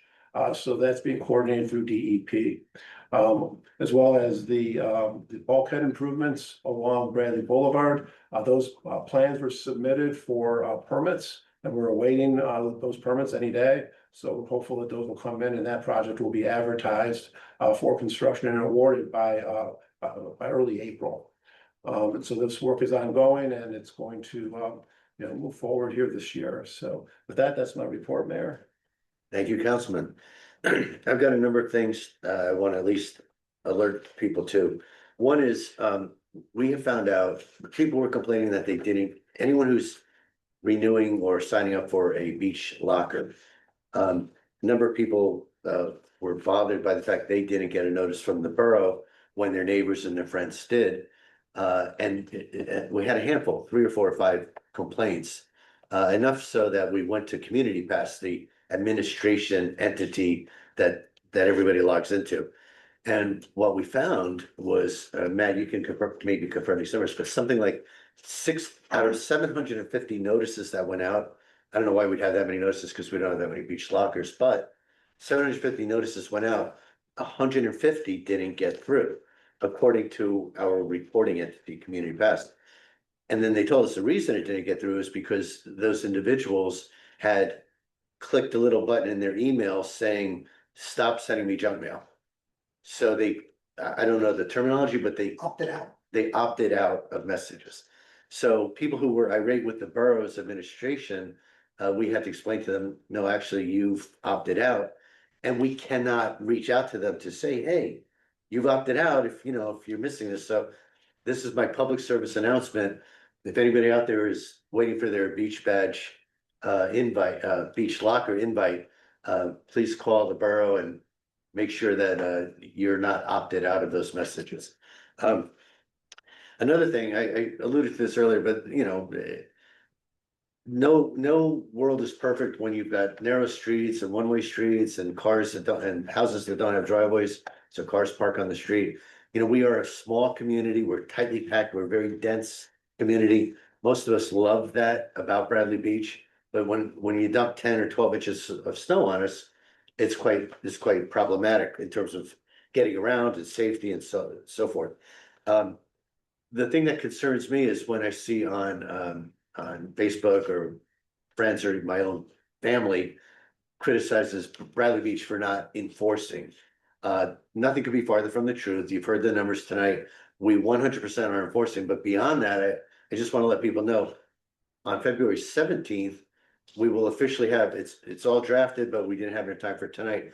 But we are at my urging, going to be voting on increasing fines for snow-related traffic violations. Parking fines will go up dramatically out there in side of street parking fines. Clearing of sidewalks or lack thereof will go up dramatically. And this is all just part of a plan to just keep driving enforcement to the best of our ability. So people who say, oh, Bradley doesn't enforce, we enforce. We just have some people who are incorrigible and will not move their cars. So those people will be fined and ultimately towed. There are a number of ordinances that are in introductions that are in the works. I just want to give people a heads up. One is our gift policy. This may seem inconsequential to some. This was devastating to others. That, you know, as I was closing out my first year as mayor at the end of this past year, I became aware that the state of New Jersey has a very strict policy prohibiting basically acceptance of gifts of any size. I looked this up on ChatGPT and AI, and they said, yeah, New Jersey's got the toughest law in the union, in the United States. The state of New Jersey does not allow gifts of any kind. Then there is this little fine print language that does allow for certain very subjective criteria. I don't like subjective because how do I ask our employees to abide by these criteria when the criteria say you can accept an insignificant gift? They don't define insignificant. One person told me it was $25. One person told me it was $400. They don't define the word insignificant. They say you can accept an insignificant gift as long as there is no quid pro quo expected. Well, how does an individual know, and how do you even judge? If our clerk is great at responding to Oprah and somebody brings her a plate of cookies, are they expecting her to continue to be great responding to Oprah, and therefore there's a quid pro quo? You can go down a rabbit's hole with this stuff.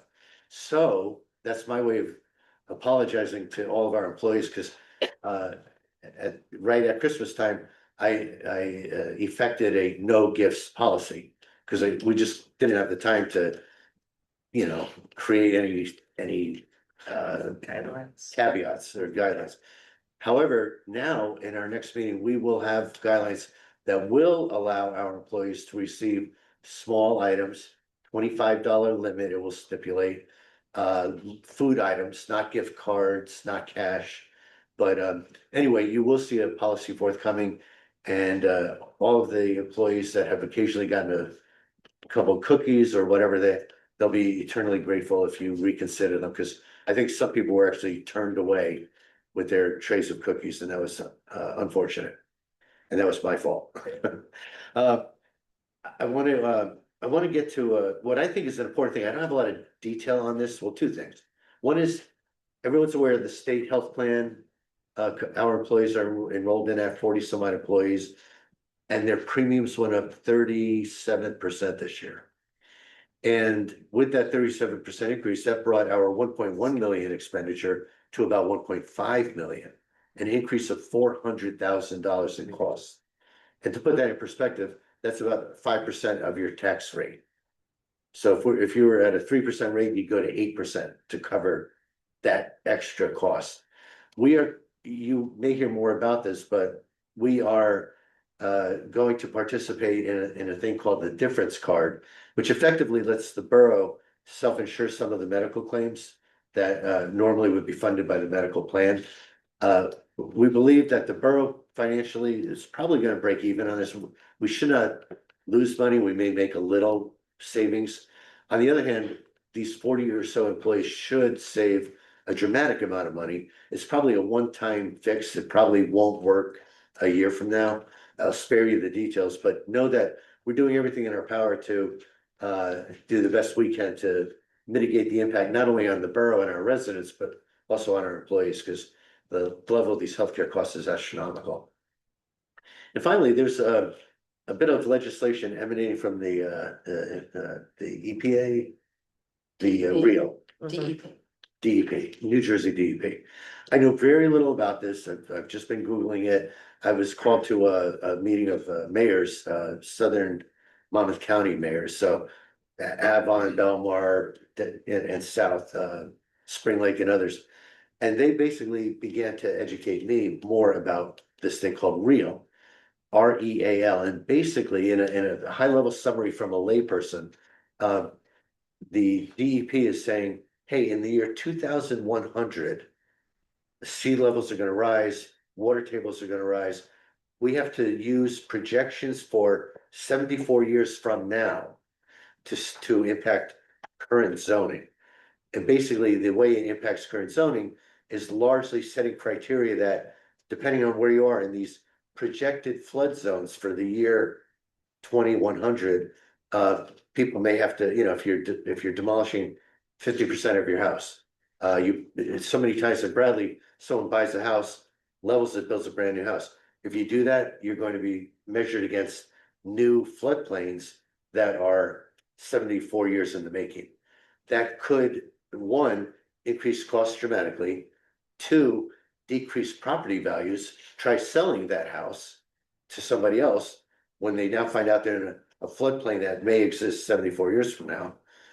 And it may even impact people's ability to get insurance, because the insurance companies are gonna look at, are you in a floodplain? Well, yes, you're gonna be mad, not anyone in this room, but I Googled this, I ChatGPT this, and I was told that over 60% of the properties in Bradley Beach will be adversely impacted by this. So the reason I'm telling you this now as early as I can, I just found out about it, sharing some information with my council members, talking to other municipalities. If you want to go online and look at Cape May County, 16 municipalities there have already filed resolutions. We will have a resolution at our next council meeting opposing this legislation, requesting that more research be required, and that we, there's another statistic I read that there's maybe a 17% probability of these projections being accurate. And yet we would adjust our zoning laws today. So you can tell I'm quite biased against this, and I know very little, but the more I learn, the more anxious I become on behalf of our residents. So we, as a council, are looking into this. I urge all of you as individual residents to look into it. Again, I don't even know what the acronym stands for. REAL, REAL, DEP legislation. It's been approved by the DEP already. But my understanding is the state legislature still would have to approve it. So we will be actively working to raise our voice, especially coastal communities will be adversely impacted by this. That concludes my comments, and now I will open it up to the public. Are there comments or questions about anything at all on your mind? Mia.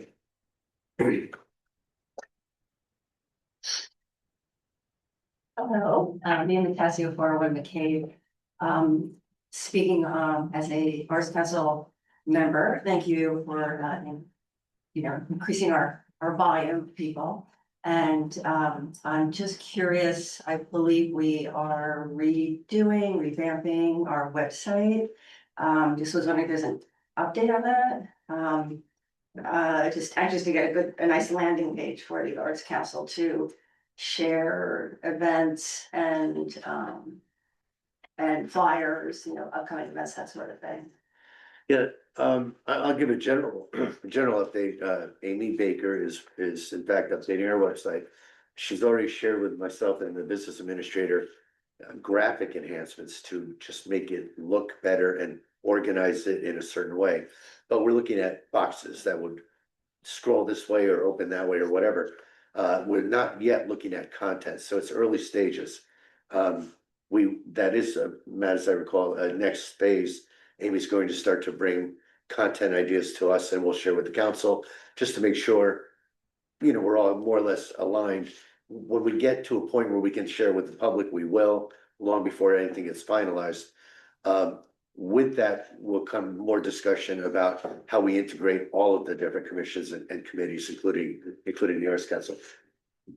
Mitch Karp over here to my right is a guru in the world of websites, among other things, Mitch. You seem to be a guru in many areas. But Mitch has volunteered to work with Amy Amy and Mitch have had lunch together. Do you want to comment on what you? Yeah, no, I know she's, there was, some monies that were put aside that were allocated for, the person to do some.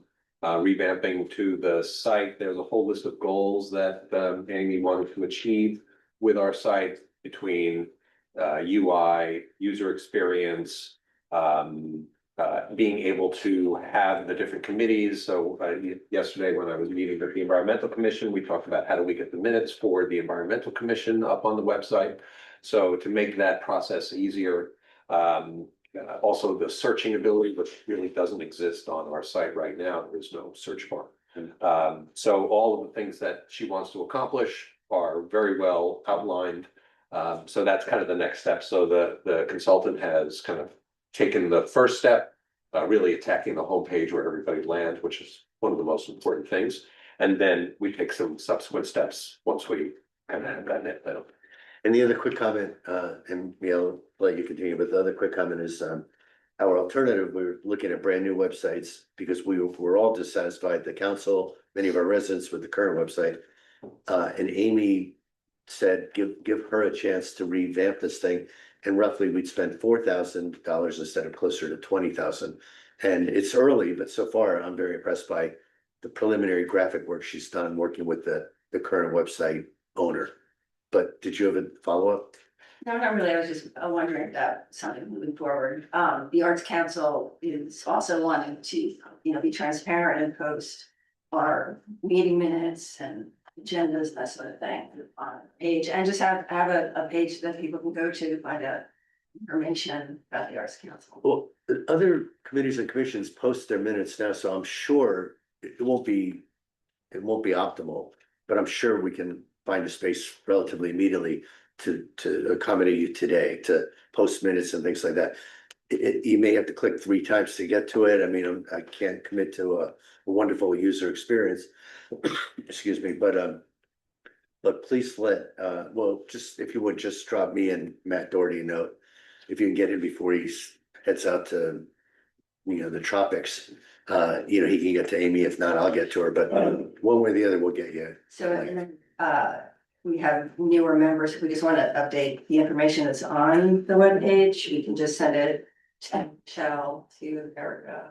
Well, you send it to Amy. Amy, yeah, any changes on the site currently, she'll handle that. And me, only because I've been through this with Amy already, she has standard operating procedures and she's looking for, single point contacts. Would you be her single point contact for the Arts Committee? She doesn't want 5 different people on the Arts Committee. Right, sure. Texting Because her. our email is just monitored pretty much by myself and Jim. As long as one of you wears that hat. Yeah. I could say that to every organization, so she'll get, conflicting guidance from 2 people from any given commission. Okay, I have a communications role on the Arts Council, so, Perfect. okay, thank you. Okay, thank you. I'm also assuming that the new members or appointments, that'll go to you after we approve the ordinance, the changes. Yeah. Right, which is not until the next meeting. Till they change the form of government, I still do those appointments. Absolutely. Any other comments or questions? A couple of them. Yes, sir, Mr. West. Hi, Bob West, 518 Newark Avenue. In regards to the snow, as a resident of Newark Avenue, I got things to say. Now, first, I'll preface this by saying I have nothing but the highest admiration and appreciation of DPW. It's a tremendous storm. Newark Avenue is tight and tiny, and residents are stupid. Now, I will say that on the 500 to 600 block by 9:30, it was almost, I would say 99% compliant. Maybe one car was not moved. If you go there today, parts of this Newark Avenue, 5-7 block, would be relatively almost impassable. There is still a tremendous amount of snow. And the only reason I wasn't even gonna say anything until I heard, the glowing reports and response, and there was even somebody on Facebook on 3rd, 4th Avenue at 9 o'clock. posting, oh my God, it's wonderful, my street is absolutely clean, it's great, it's coming. And at that point, on Newark Avenue, we had probably 1 or 2 initial passes of a small plow. Not till late in the afternoon did we get a major pass by. So, and again, can't change the size of the street, can't change the residents' behavior. Well, he said we were pretty much compliant. The cars were off the south side of our street. We're supposed to be gone. They were clean, but we did not get visited by a lot of the plows. In fact, it was so bad at 2 times. First, the little Ranger plow, he got stuck on one corner because there was so much snow. Then the next size larger, the Mason dump, the Chevy pickup, he got stuck because of the amount of snow that was there, and there's still a lot there. There's still, like I said, at the 600 block, and again, this is residents. They got 2 cars parked on each side of the street. You will find most people won't even go up the street now because it's that close. You feel you're going to take somebody's mirror off. So I just wanted to say it as a resident of Newark Avenue. It's like I said, they did a great job. They did the job that they had to do for the amount of snow. And it was a big storm, fast, hard, thick snow. Just wanted to put that out there as a resident of North End resident.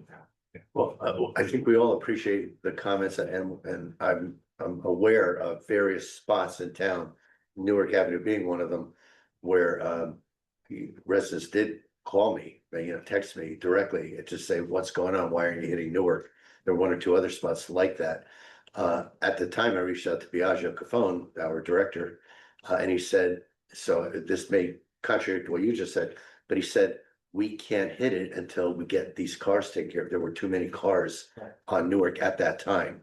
Now, they ultimately did get there, but it was a nightmare because there's so much snow, so little space.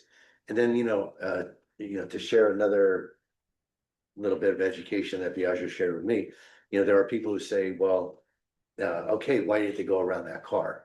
Well, one, it's the street's not that wide, and they've got to move snow. It's not just getting a truck around it. Sure. They've got to move a lot of snow with that, and then to somehow get around that car before they get to the next car, they're in danger of damaging the vehicles themselves. So I'm not discounting a thing you've said. There is an element of this is just a heavy duty storm that there's just nothing we can do beyond. I've said to everyone, and I would encourage you to do the same. If there's a specific thing we could do differently, and maybe it's sending out little bobcats and still trying to move the snow, whatever. Please make recommendations. I welcome recommendations.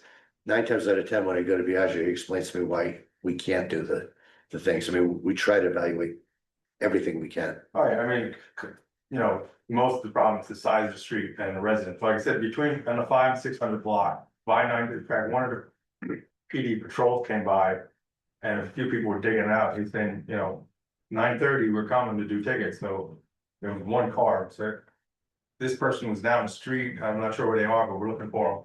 By 9:30, 600 block, we're good. I think there might have been 1 car right at the beginning of 500 block. 400, couldn't quite see. There were probably still cars down there that weren't quite moved, but.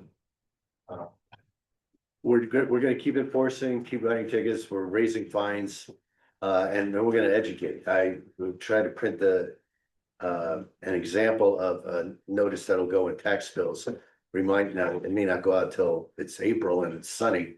But maybe people can pin it up on their bulletin boards or something, but very specific, procedures that people are expected to follow. But as you can imagine, it's really hard to contact folks, and they're not all residents, they're at Darcy's or whatever.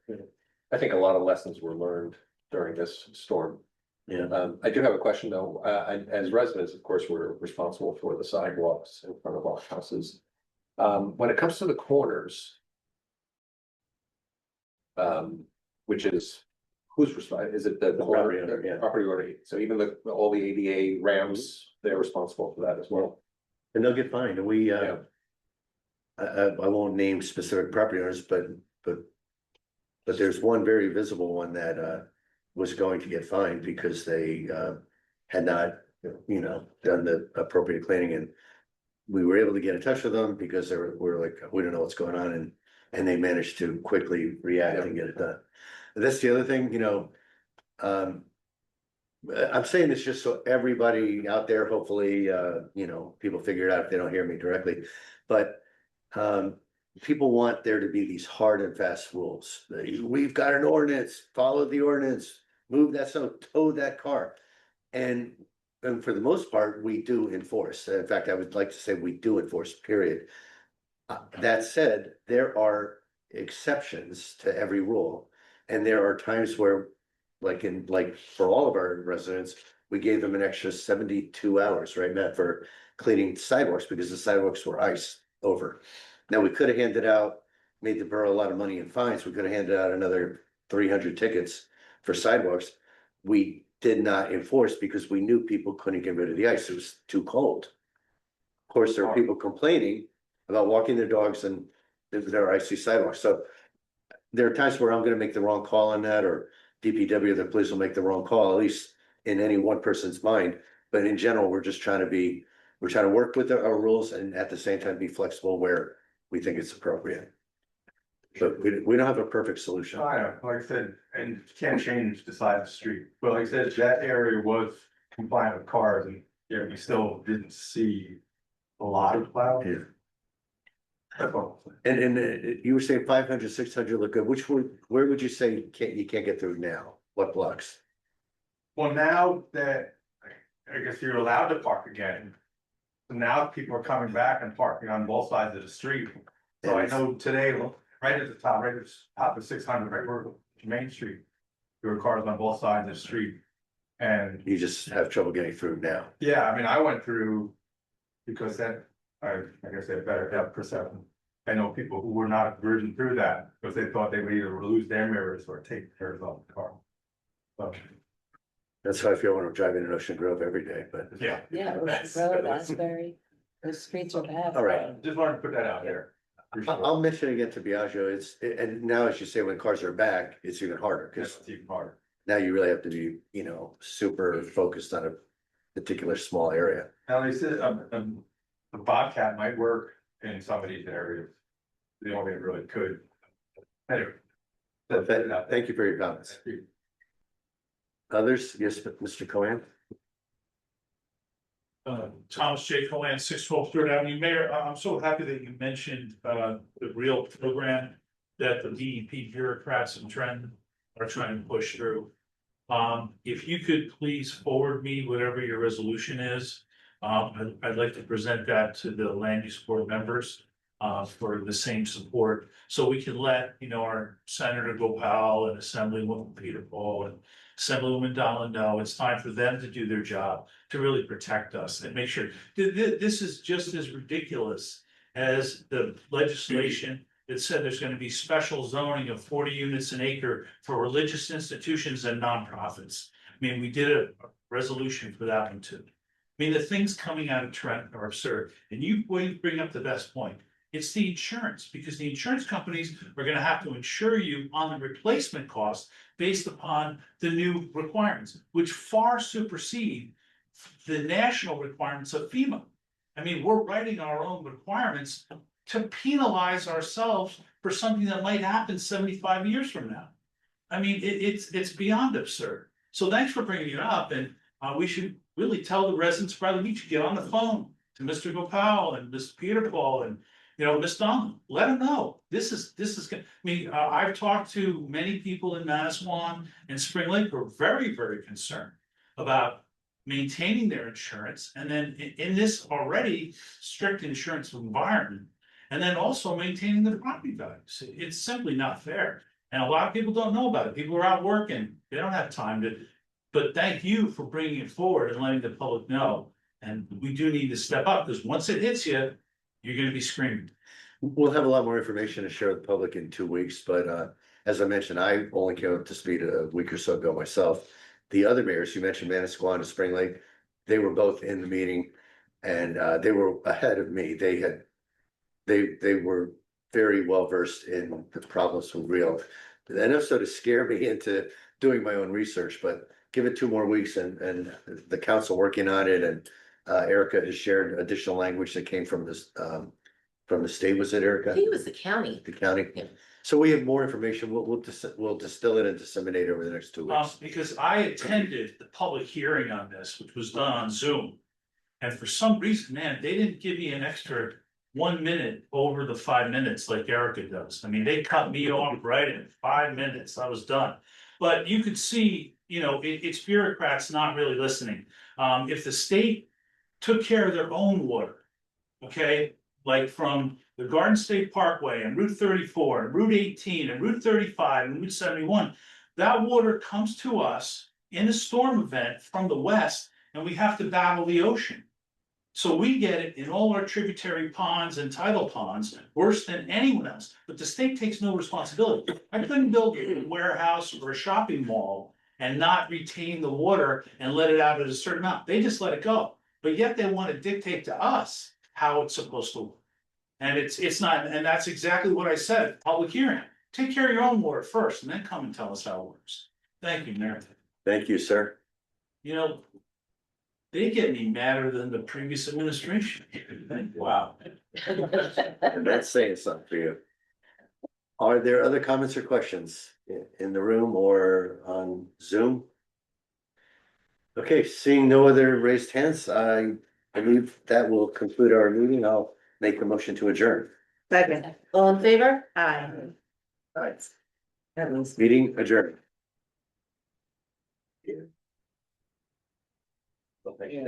I know, sorry, I'm gonna lead to the game here, yeah.